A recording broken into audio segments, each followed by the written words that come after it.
제가 굉장히 언약을 많이 강조하는 목회자 가운데 또 하나일 수 있는데요. 언약이 중요한 이유는 뭐냐면 예수 믿는 우리의 믿음을 우리의 모든 삶의 실제적인 의미와 가치가 되도록 하는 것이 언약이기 때문에 그래요. 제가 이걸 이제 강조하는 이유 가운데 하나가 뭐냐면, 저는 어려서부터 이제 신앙의 가정에서 자랐고, 또 교회 내에서 신앙을 배우고 그 가운데 성장하면서 철이 들고 그렇게 하고 하나님의 부름을 받고 그러는 과정 속에 제가 느낀 게 있어요. 뭐냐면 믿음이 성도들의 삶 속에 실제적인 가치로 작용하지 않더라는 거예요. 그 믿음은 어디서 의미가 있고 가치가 있냐면 주일날 또는 주중에 교회 갈 때 또는 목사님을 만났을 때, 주일날 교회에 왔을 때만 믿음이 의미가 있는 것 같고 가치가 있는 것 같았지, 우리의 전 삶의 영역에 내가 살아가는 모든 실천적인 삶의 현장에서 믿음이 실제적으로 작용하느냐, 그렇지 못했다는 것을 많이 느꼈기 때문에 상대적으로, 그래서 저는 그걸 언약을 많이 강조를 해요.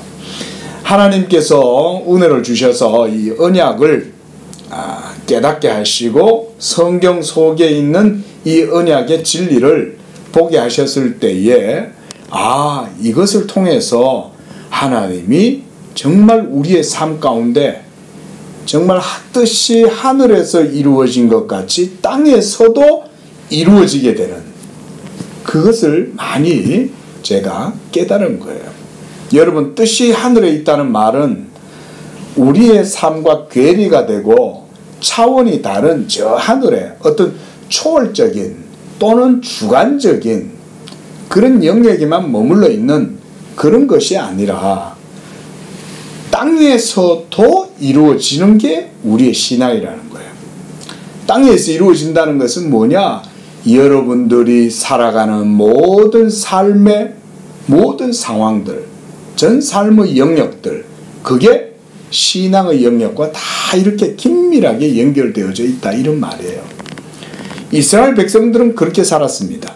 구약의 이스라엘 백성들은 하나님께서 조상 아브라함에게 주리라고 맹세하셨던 그 언약의 땅에서 하나님의 언약의 실질적인 가치를 누렸습니다. 그 땅을 벗어나지 않으면 됐어요. 그 땅을 벗어나지 않으면. 그래서 아브라함도요, 자기 아들 이삭이 40이 넘어가지고 이제 혼처를 찾아야 되는데, 여러분 옛날에 40에 결혼했다 그러면 아주 늦은 겁니다. 그렇죠? 우리 집사님이나 권사님 옛날에는 언제쯤 결혼하셨습니까? 보통 18이나 많아도 20, 23 이래 되면 옛날에는 막 늦었다 이런 얘기를 하셨잖아요. 어르신들 때는. 그렇죠? 거의 뭐 27, 8 이럴 때 결혼하면은 그때는 아마 나이가 좀 들었다 이렇게 생각했을 수 있어요. 그런데 그 고대에 벌써 몇천 년 전이잖아요. 그때 이삭의 나이가 40이 넘었을 때 결혼을 한 거예요. 그러면 이삭이 그동안 뭘 했겠어요? 아버지는 엄청난 부자고 당시 오늘날로 할 것 같으면 재벌이나 마찬가지인데, 아브라함이 부자거든요. 근데 그런 아브라함이 돈이 없었겠어요? 뭐가 없었겠어요? 그렇죠?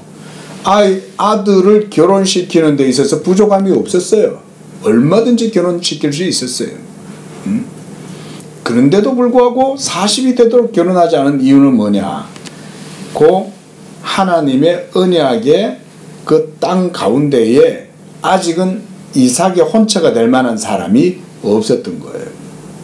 그래서 아브라함이 자기 종 엘리에셀을 시켜가지고, 너는 내 고향, 내 조상 본토 친척 쪽으로 가가지고 네 어머니의 집에서 혼처를 한번 구해가 와라 이래가지고는 하는데, 그 종이 뭐라 그러냐면, 여자가 여기로 오지 않겠다고 하면 그러면 제가 아들을 데리고 그쪽으로 갈까요? 그랬더니 아브라함이 뭐라 그래요? 아니, 절대 우리 아들을 이 가나안 땅 밖으로 데리고 나가면 안 돼. 여자가 안 오겠다 하면 그냥 결혼 없는 걸로 하면 돼. 아들은 데리고 나가지 마. 이렇게 얘기하는 거예요. 자, 그게 뭐냐면 하나님이 아브라함에게 주리라고 맹세하셨던 그 언약의 땅에 벗어나지 말라는 말이죠. 그리고 오랜 시간이 지나서 가나안 땅에 이스라엘 백성들이 정착하고 삶을 살아가기 시작했어요. 그런데 그 땅을 벗어나는 것은 하나님의 백성과의 관계에서 끊어진다는 것을 의미하기 때문에 그 땅을 벗어나는 일이 없어요. 그래서 이 언약의 땅을 통해서 하나님이 구약 이스라엘 백성들이 실제적인 영적 가치를 그들의 모든 삶의 현장에서 직접 체험하게 하신 거예요.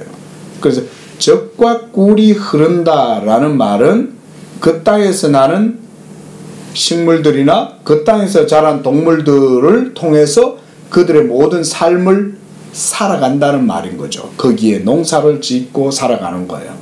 그래서 기름진, 땅이 기름지고 비옥한 그런 곳에서 하나님이 언약의 복을 주셔서 그들이 그 가나안 땅 안에서 삶을 살아가도록 해주셨다, 이런 얘기인 거예요.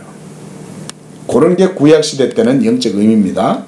자, 신약시대 때는 더 이상 그런 가나안 땅은 우리에게 주어져 있지 않죠. 그것은 구약시대 때 이스라엘 백성들이 율법 아래에서 누렸던 예표적이고 상징적이고 모형적이었던 그런 것이었죠. 그래서 우리는 그것을 이제 더 이상 그리스도 예수 안에서는 그 가나안 땅을 하나님의 약속의 땅이라고 생각하지 않아요. 이제 약속의 땅은 어디에 있습니까? 하나님의 나라죠. 그 하나님의 나라가 뜻이 하늘에서 이루어진 것처럼 이제는 땅에서도 이루어지도록 하시는 게 뭐냐면 예수님을 믿는 믿음을 통해서 그 일이 이루어지는 것입니다. 우리가 이거를 굳게 믿고, 그게 바로 여러분 언약신앙이에요. 언약신앙이란 말은 그러니까 예수 믿음하고 동일한 거예요.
한마디로 말하면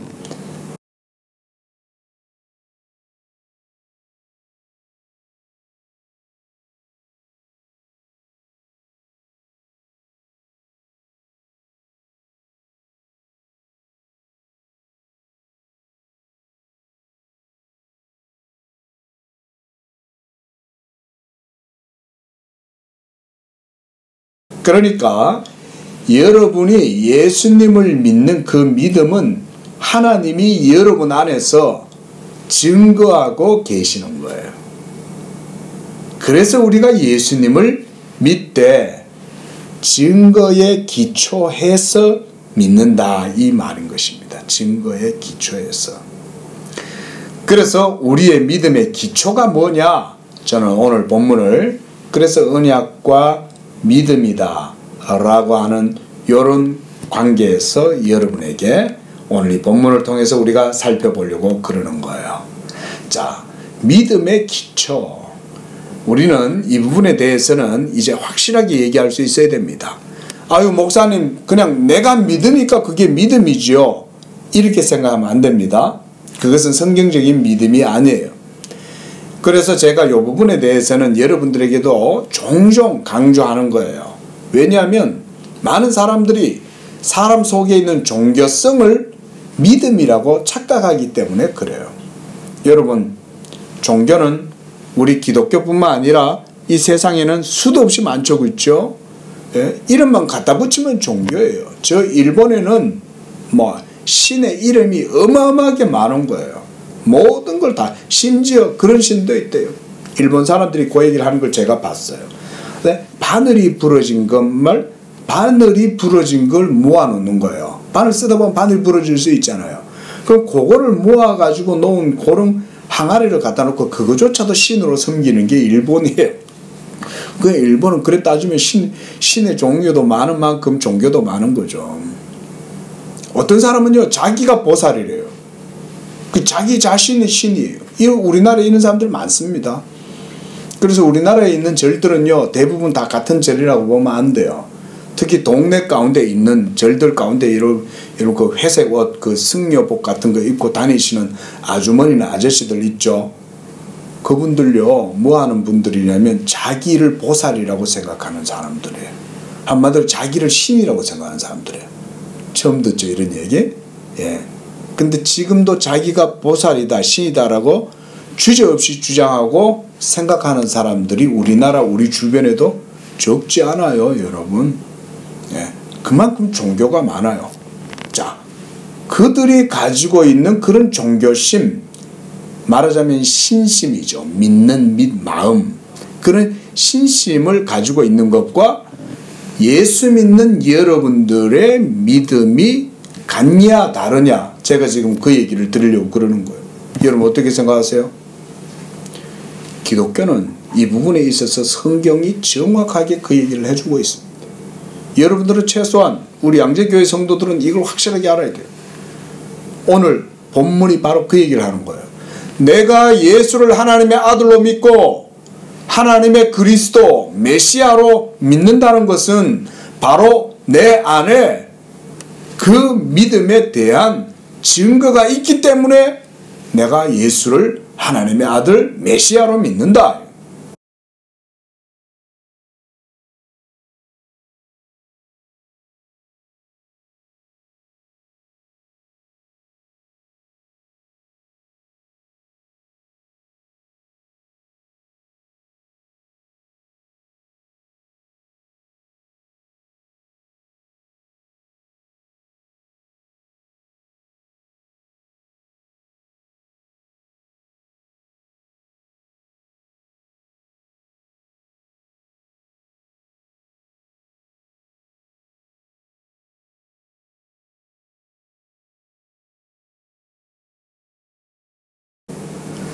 성경 어디에 보면 있습니까?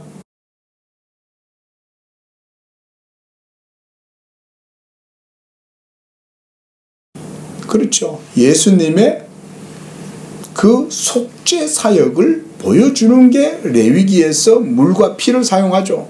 물두멍에 물을 떠다 놓고 거기서 씻고 또 정결 예식을 하고 이렇게 해서 더러움을 씻어내야죠. 또 피는 우리의 모든 죄, 지은 죄, 우리 몸에 있는 죄, 이 모든 것들을 다 피를 뿌려서 어떻게 해요? 정결하게 하죠. 그러니까 예수 그리스도의 임하심은 구약의 율법을 따라서 이 세상에 임하신 이시다 이건 거예요. 구약시대 때는 율법을 통해서 하나님께 제사하고 그 제사를 통해서 하나님의 죄사함과 언약의 복을 누렸던 거예요. 죄사함이 없으면 하나님 앞에 나와서 번제물을 드려서 자기의 죄를 속하지 않으면 구약시대 때는 하나님의 진노와 저주를 당했어요. 복을 받지를 못했어요.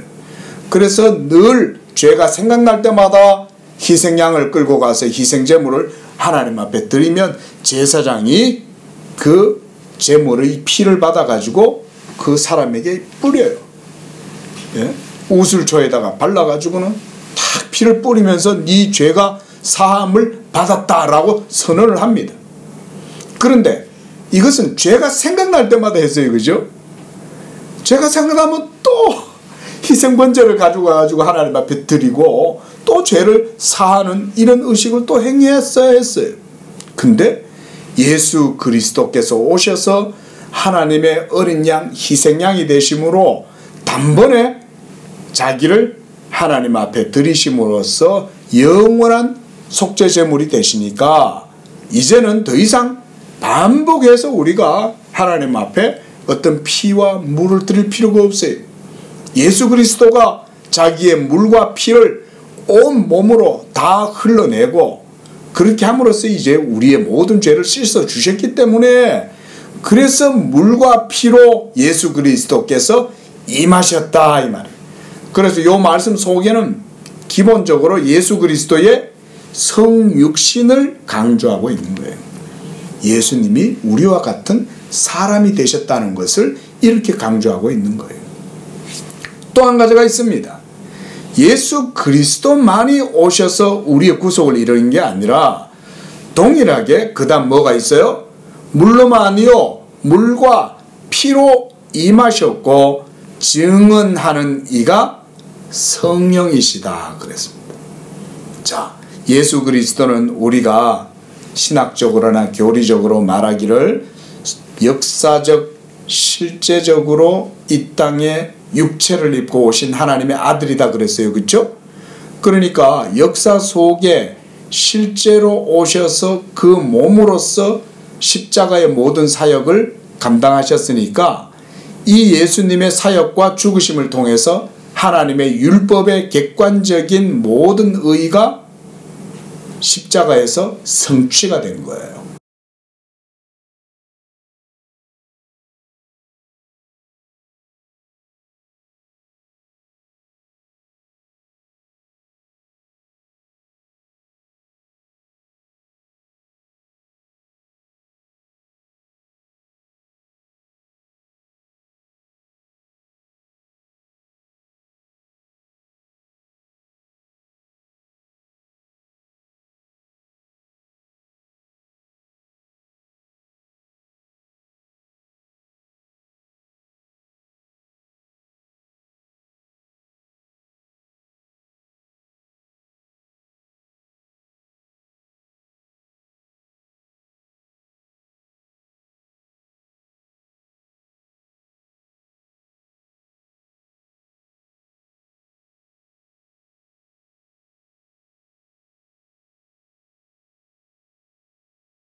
여러분, 예수 그리스도께서 이와 같이 율법의 물과 피를 통해서 이 세상에 오시게 된 이유는 뭐냐면 하나님의 의의 객관성을 세우기 위해서 그랬던 거예요. 여러분들 이런 부분들을 이해를 하셔야 돼요. 여러분의 구원이 그냥 되는 게 아니에요. 여러분의 천국 간다는 게 그냥 되는 게 아니에요. 많은 사람들이 내가 열심히 믿으면 천국 간다 생각하지만 그것 때문에 천국 가는 게 절대 아니에요. 하나님이 객관적으로 의를 이루어 놨기 때문에 그것 때문에 가는 거예요. 그래서 우리의 믿음은 객관적이라는 거예요. 대부분 믿음을 객관적이라고 얘기하지 않고 세상 사람들은 믿음을 어떻게 이해하냐면 실존이라고 이해를 해요. 제가 이것을 그래서 위험하다고.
우리나라 사람들 대충 좋아하잖아요. 그죠?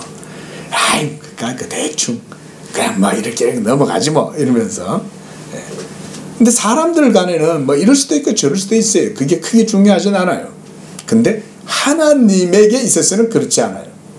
하나님의 완전하심과 하나님의 거룩하심과 하나님의 의로우심은 절대로 작은 것 하나조차도 허용하지 않아요.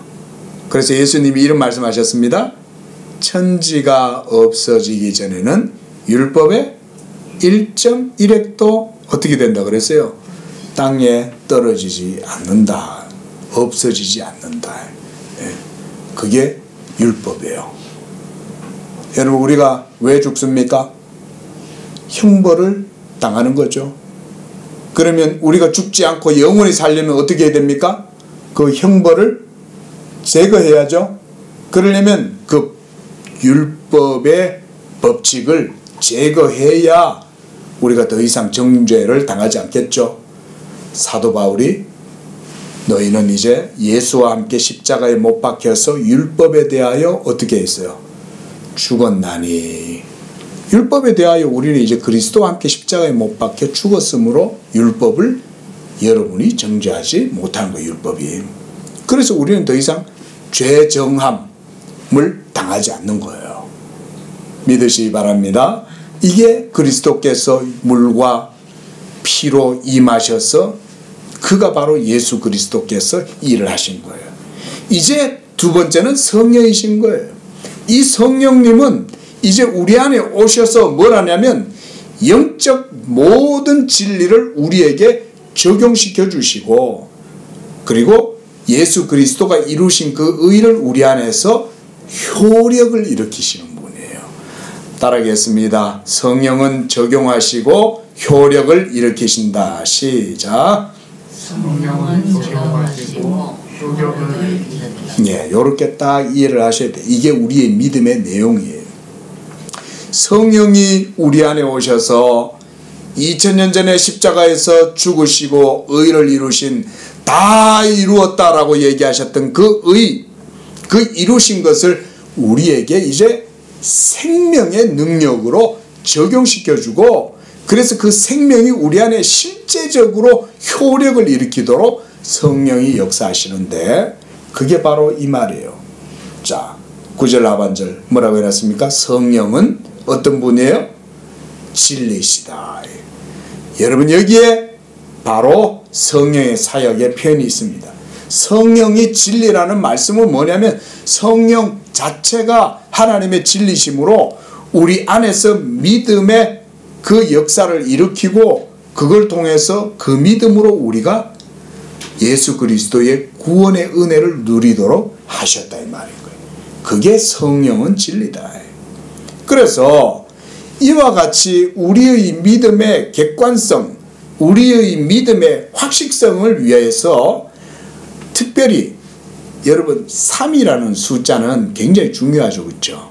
우리가 이 세상에서도 가위바위보 하면 야 한번 해가 되냐? 3세판 이렇게 하면 어떻게 돼요? 확실하다는 거죠. 3판을 했을 때는 확실해요. 2사람도 조금 모자라요. 3사람이 확실한 거예요. 3이 있으면 얘가 했어. 그러면 저 사람은 아니 네가 했어. 그럴 때 한 사람이 뭐라 그래요? 에이 네가 했잖아. 이러면서 3이 있으면 증거의 법칙이 더욱더 견고해지죠. 그것 때문에 사도가 셋을 얘기하는데 여기 7절에서 먼저 증언하는 이가 셋이다 이랬고요. 그 다음 8절에는 뭐라고 해놨습니까? 성령과 물과 피가 그래서 합하여 하나의 증거, 확실한 증거가 된다 이 말인 거예요. 근데요 우리 한글 개역 성경에는요 여기에서 성령과 물과 피 요것에 대한 내용만 있는데 고대의 라틴어 사본에는요 성부와 성자와 성령 이렇게 같이 있습니다. 그러니까 삼위일체 하나님이 증거하신다라는 내용이 고대의 사본에는 있어요. 라틴어 사본에는. 그러니까 실제로 진리는 하나님이 진리시죠. 있죠? 그런데 그 하나님의 진리를 우리 안에서 참된 진리라고 내적으로 깨닫게 하시는 분은 누굽니까? 그렇죠. 성령이신 거예요. 왜냐하면 성령은 어떤 분이시니까? 진리시니까. 그래서 오늘 여기 그 6절 하반절에 보면 성령은 진리다라고 하는 말씀이 그건 거예요. 진리의 성령이 우리 안에 오셔서 예수 믿는 우리의 믿음의 확실한 증거를 깨닫도록 해주시는 거예요. 그래서 여러분이 구원의 확신을 얻을 때에는 다른 것에서 찾는 게 아니라 믿음 그 자체 안에서 찾는 거예요. 믿음의 확실함, 이것은 바로 하나님이 우리 안에서 증거하시기 때문에 그런 것입니다. 그리고 바로 제가 오늘 여러분들께 이 언약과 믿음이라고 하는 말씀을 통해서 이 믿음의 증거, 객관성 또는 성령의 증거라고도 하는 이 표현을 우리가 지금 보고 있습니다. 자, 9절 말씀에 보면 우리가 사람의 증언도 취한다 그랬습니다. 그렇죠? 누가 누군가에게 법정에서 증인을 요청하겠습니다 이러면은 증인이 참고인으로 법정에 출두해서 증언을 하죠. 그런 경우도 우리가 증거의 어떤 객관성을 찾아요. 그렇죠? 근데 여러분 사람의 증거보다 더 확실한 증거는 누구의 증거일까요? 하나님 그분 자신의 증거죠. 그죠? 예, 맞아요. 성령이 우리 안에서 증거해 주시는 게 진짜 증거예요. 그래서 9절에 보면 하나님의 증거는 더욱 크다. 하나님의 증거는 이것이니 하나님이 그 아들에 관하여 증거하신 것이다. 이렇게 말씀하는 거예요. 바로 예수 그리스도에 대한 증거이죠. 바로 우리가 성경 속에서 예수 그리스도에 대한 증거를 취하듯 바로 그 예수 그리스도에 대한 증거는 삼위일체 하나님 그분 자신이 증거하시는 거예요. 그래서 아버지와 아들과 성령 이 셋에 대한 증거를 8절에서는 성령과 물과 피다 이렇게 말씀했어요. 그래서 10절에서 이제 하나님의 아들을 믿는 자는 자기 안에 증거가 있고 그랬습니다.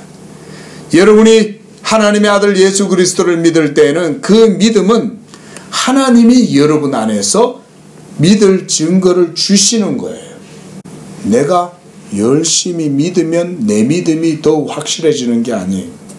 하나님이 우리 안에서 진리로 증거해 주실 때에 그 믿음의 증거가 내 속에서 확실함을 주는 거예요. 이걸 우리가 내적 증거다 이렇게도 말해요. 내적 증거. 그래서 바로 이런 것을 통해서 우리가 뭘 누리냐? 믿음의 확실함과 확신, 내적 확신을 거기에서 찾아요. 자, 말씀을 정리해 보겠습니다. 믿음의 기초는 내 자신 안에 있습니까? 하나님의 말씀에 있습니까? 하나님의 말씀에 있습니다. 또 그 하나님의 객관적인 말씀을 우리 안에서 진리라고 확신하고 깨달을 수 있도록 하시는 것은 누가 증거하시는 거예요? 성령이 증언하시는 거예요. 그렇죠? 그게 바로 성령의 증거예요. 그래서 실제적으로 이런 믿음의 증거는 삼위일체 하나님 그분 자신만이 우리 안에서 온전케 하는 거예요. 자, 정리해보자면 이런 거예요. 아버지께서는 그리스도 안에서 여러분을 택하셨어요. 언제 택하셨습니까? 그렇죠. 만세전에, 창세전에 다 맞는 말씀이에요. 그런데 세상이, 시간이, 역사가 있기도 전에 창세전에 하나님 그분 자신 안에 있었던 그 선택과 부르심이 이제 예수 그리스도 안에서 이루어지죠. 그리고 예수님은 바로 그 하나님의 택하신 자들을 향하여 물과 피로 임하시고 자기 자신을 율법에 대하여 객관적 사역을 이루신 거예요. 그래서 우리의 구원의 기초가 예수 그리스도의 객관적 사역을 통해서 이루어진 거예요. 자, 이제 객관적 사역이 십자가를 통해서 완전히 종결되었어요. 단번에 영원히 이루어진 줄로 믿습니다. 이 객관적으로 확실하게 된 거예요, 이제. 그래서 이제는 누구든지 예수를 믿으면, 오늘 어린이가 성구함성했죠. 그러므로 이제 누구든지 그리스도 예수 안에 있으면 이 객관적으로 확실한, 그래서 더 이상 율법의 정죄에서 정죄를 당치 않는 거예요. 그래서 생명의 성령의 법이 그랬죠. 이 생명의 성령의 법이 여러분 안에 있는 진리의 역사를 생명의 성령의 법이라고 그러는 거예요. 이것을 통해서 하나님이 우리 안에서 성부와 성자와 성령의 역사를 통하여 믿음의 증거의 확실함, 이 확신을 주신다. 이게 바로 오늘 제목처럼 뭡니까? 믿음의 증거다. 우리 성도님들이 가진 예수 믿는 믿음, 그 믿음 안에는 증거가 있다는 사실을 믿으셔요. 그리고 이 증거는 바로 하나님 그분 자신이 우리 안에서 증거하시는 거예요. 예수 그리스도의 말씀으로 성령이 우리 안에서 효력을 일으키고 적용하셔서 우리로 하여금 믿게 하시는 것입니다. 그래서 이제 우리 11절 말씀 읽고 마칩니다. 시작.